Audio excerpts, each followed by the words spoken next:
Mahal niya, pero na-discover niya, nagnanakaw sa kanya. Ang pinatawag niya, bawal sa area niya magnakaw.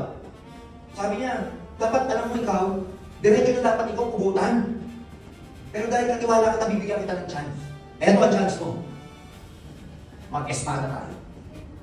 Dahil siya, malakas sa loob niyang tamunin mag-espada dahil magaling siya, master siya ng science, master siya ng part of swordsmanship, may experience siya. Hinamon niya mag-espada. Okay, hindi natin, pag natalo mo ako, mabubuhay ka. Siyempre, pag natalo kita, patay ka. So, yung chance. The following day, ang schedule nila, alas 6 ng umaga. Ang duelo nila. Nagkaroon sila ng duel, espada. It's very easy to say. Yung mga nanonood, alam nila na matatalo agad yung alila. Ano mali ng alila sa pag-espada? Pati yung hari, alam niya, in a few minutes, dahil ang malila niya, makapatay. Ito nakakagulat. Isang oras na silang nag-iespadahan, hindi niya pa nayayari. 2 oras na silang nag-iespadahan, ginamit niya na lahat ng galing niya, hindi niya mapatipatay ang alila. Ito masakit. Sa mga 3 oras, siya pa nagagalusan nung alila niya. Sa pang-4 na oras, nararamdaman na nung ari, pucha, matatalo ko nito. Pagod na ako. Ha? Lain-lain na ang alila ko. Pinutakan niya ngayon yung alila niya. Oh, sige, tama na. Pinakatawad na kita. Para ayaw nyo mapahiya siya.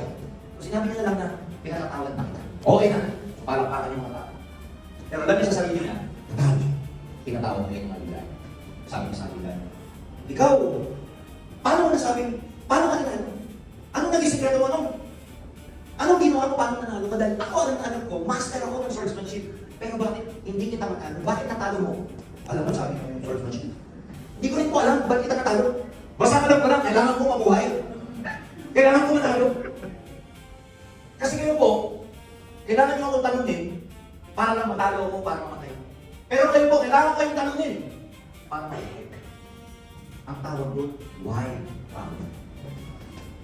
Nagets na ako? Ano yung why mo? Kasi pag malalim ang why mo, kahit hindi ka namin tulungan dito, lalabas at lalabas ang galing mo. Pag alam mo, ba't nandito ka? Pag malalim ang dahilan mo, ba't nandito ka?